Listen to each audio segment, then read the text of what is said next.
What does a movie crew and a high state graduate of turf science and a businessman from Indianapolis all have in common?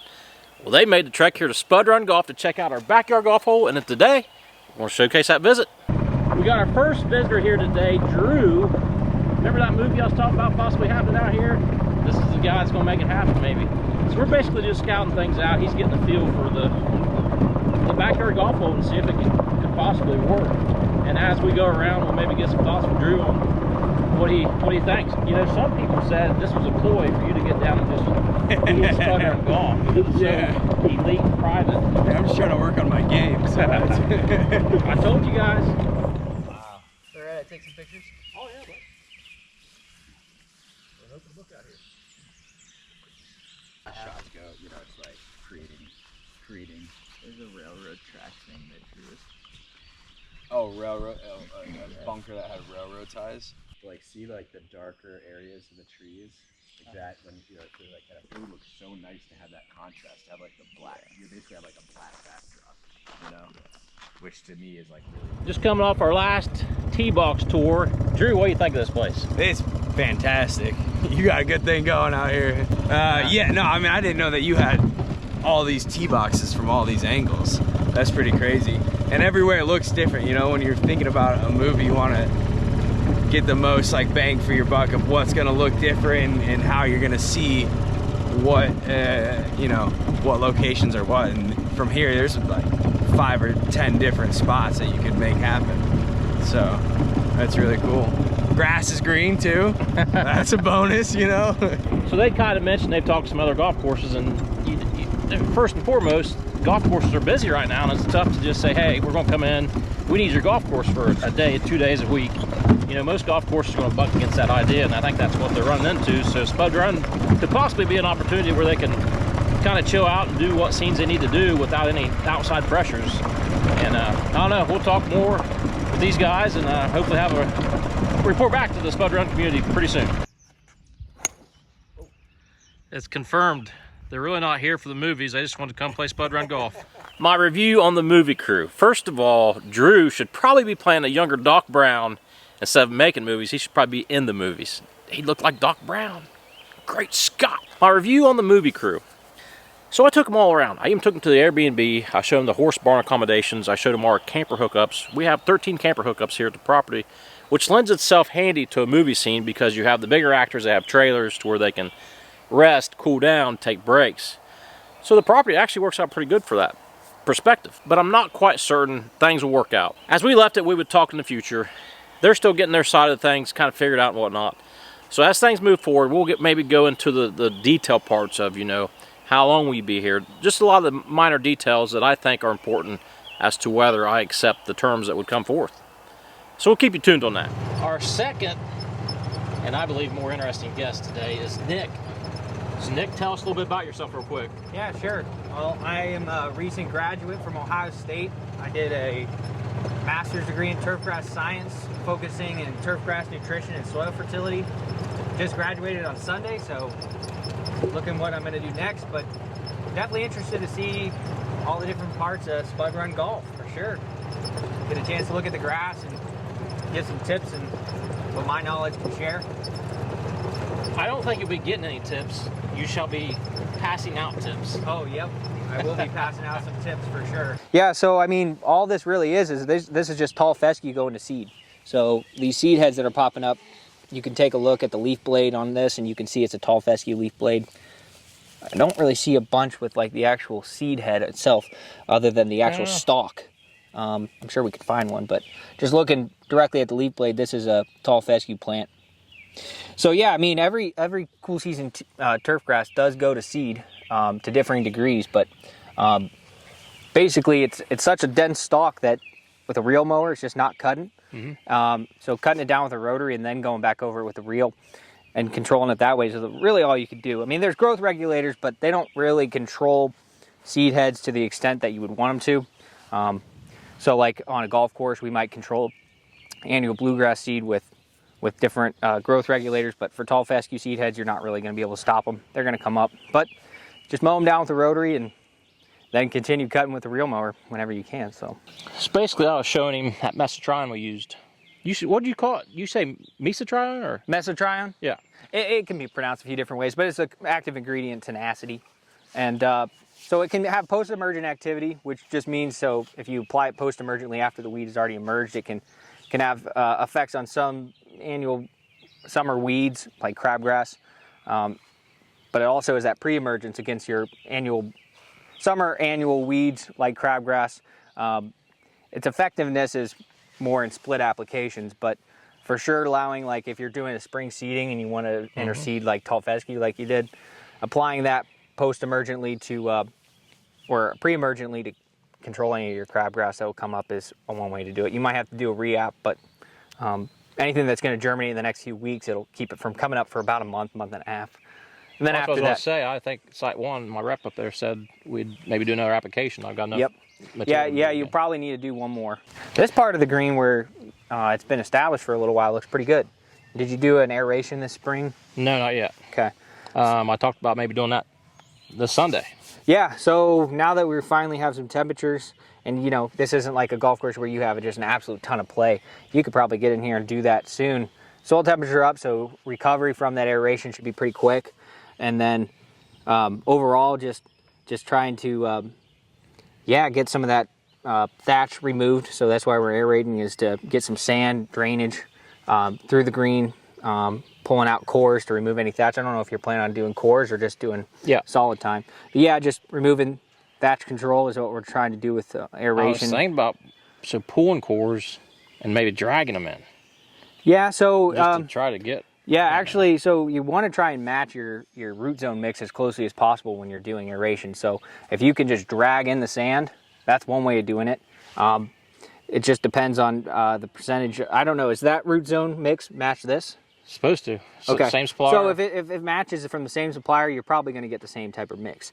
And the masonry sand I can get, it's really close. Yeah, so I called the supplier originally, and the masonry sand they used in the original mix is close by. Yeah, so trying to match what you have in your root zone is going to be really essential for top dressing and then filling in those holes.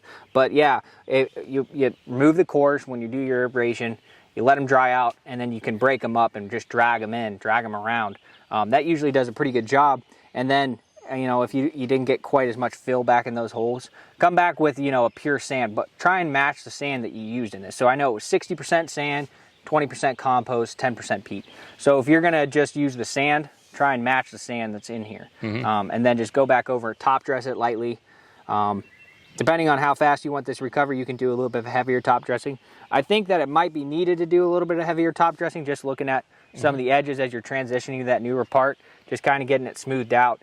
Don't go crazy. You don't want to have this being in a sandbox, but still just trying to push that idea of getting this leveled back out, getting a nice firm surface.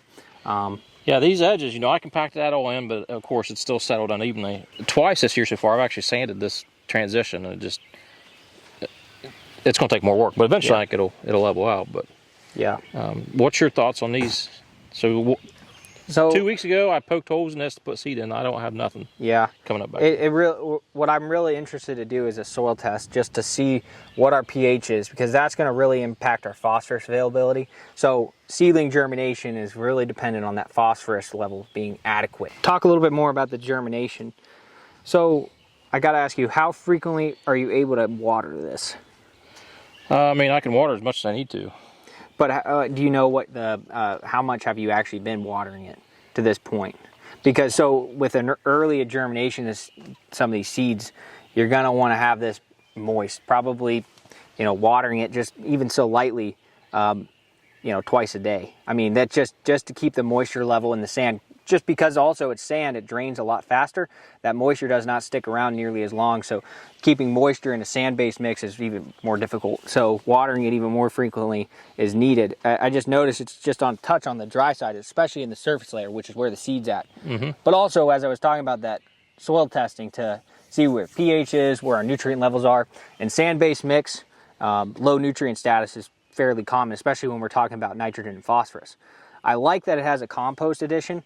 In recent studies, it looked at germination of bent grass on different media for root zone mix, and having that compost definitely helped in a lot of those studies. But still early application of phosphorus containing fertilizer and nitrogen containing fertilizer at higher rates was needed. So Nick and I pretty much went around all the course here at Spud Run Golf, and just a plethora of knowledge here. Some of the things he's talked about, it's just been so handy. I guess we started kind of on one tee. We talked about the ryegrass, and a couple key points he brought up was about the maybe incorporating some bluegrass. I'll let him kind of elaborate on number 1 tee. Yep, so I talked about maybe incorporating some bluegrass in there just to help with some of that recovery as we, you get divots in your tee boxes. You want to have a turf that actually can spread a little bit. Now the bluegrass isn't super aggressive in spreading, but it'll give you a little bit more spreading capabilities than just your ryegrass, which is a bunch type turf. So that's kind of what we went over on that. So out in the fairway, we looked at some of the seed heads. Pretty sure that's just the tall fescue seed heads that are coming up. Not much we can do there. You were mowing with a rotary last year, so it was cutting them down. You never noticed it. This year, you're cutting with a real mower. It's a little different. It's not going to be able to cut those stalks. So we saw that. I think we went over some of the weeds that the mesotrione, the tenacity that most of you know it by, actually did have some post-emergent activity on those weeds. Then we came up here to the green, got a chance to look at some of the bare spots. I'm going to highly recommend doing a soil test, see where our pH status is and our nutrient levels, and then doing an aeration, core aeration, top dressing, fertilizer, granular, a starter, and then interseeding more there too. And then trying to have a more consistent granular application on your sand-based green. That's going to be really important. We got to supplement, especially nitrogen, phosphorus, potassium, our micros, a little bit more consistently on a sand-based system, making sure we're checking our pH levels. As we get higher, certain nutrient availabilities will wane, especially when we're trying to do germination. Higher pHs are not going to allow for phosphorus availability to be there for those younger seedlings, so supplementing with a granular application with a higher phosphorus level will be needed. So yeah, I think we got to cover some pretty interesting things here today though. I'm trying to hire him, but I think he's not going to make my budget. Our old buddy Nick from Ohio State, the Ohio State. So Nick is very, very knowledgeable, as you can tell, just the what you saw us talking about, and we had several hours of footage. It was so nice just to nerd out with somebody that knew more, that first of all liked grass as much as I like grass, but he knew so much. There's so much I could take away from him. Now Nick, unfortunately, he's made my speed dial list. I've already contacted him twice since his visit. He's got to be the smartest turf guy to ever step foot on Spud Run Golf Course, 100%. I can try the rest of my life and I probably won't know half of what Nick knows. So Nick, thanks for coming down. I even offered the Airbnb for him and his wife to come down, maybe hang out a weekend. I'd love to see him back down there, and I know he's a great tool. One of the things this YouTube channel has brought is assets like that, like Nick, that he reached out to me, wanted to come down and help out. Man, that is just such a blessing. I appreciate Nick. We'll hopefully see you soon. Yeah. You ready? Sure. Our third and final guest here at Spud Run Golf today in this episode is Jason. Jason came over and stayed at the Airbnb with his family, has enjoyed Spud Run Golf here. Jason, tell me your thoughts. Well, first of all, thanks for having us out. I mean, what a special place that this is. When I first started watching Jeremy's videos, I thought this is just something I got to be a part of and check out, really. And so glad we made the trip out. Jeremy and his wife Kim, so accommodating. The cabin is great. Outfitted really well. There's a hot tub. You can have a little bonfire out there with your kids. And we came out here, played some golf. We did some fishing, caught some bluegills. So we've had a great time and just really appreciate you having us out for sure. Well, unfortunately, this weekend it poured down rain. However, hopefully he can come back. But we're still out here at the Hack Shack. A little late night action. We'll try to get in his pocket. Come on, guys. Let's do it. Thank you, yeah, bud. Absolutely. Thank you.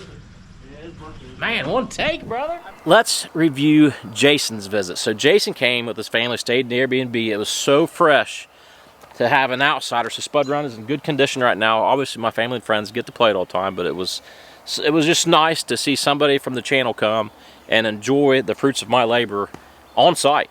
It's just cool when people first arrive and they kind of take it all in. They take the property. I gave them a tour, and I pretty much gave them a tour, showed them where the tee boxes are at, and gave them a golf cart and said, have at it. So they took 2 golf carts around, and just, I think they had a ball. I really do. And I know schedules are tight, but I would highly encourage you to get on the Airbnb app. I'll put the link in the description. If you have an opportunity to come, I think you should take advantage of it this summer. The course is getting better and better, and it'll continue to get better. And there's an opportunity for you to come play a unique course in Backyard America. It really is. And as a bonus for sticking around, I've got some good news possibly. June 1st to June 4th, I had a collaboration set with some out-of-town YouTubers. They kind of canceled on me last minute, so there's an opportunity. The Airbnb is blocked out on the site, but it's actually open. If you'd be interested in coming, staying at the Airbnb June 1st through June 4th, you need to email me and pounce on that opportunity, whether it be you and your family, you and your buddies.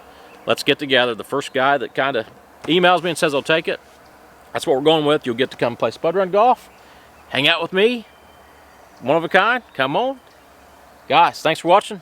Thanks for working with us, Spud Run Golf. Over and out. Up next on Spud Run Golf, we will implement Nick's advice. Get this green aerified, top dressed, and fertilized.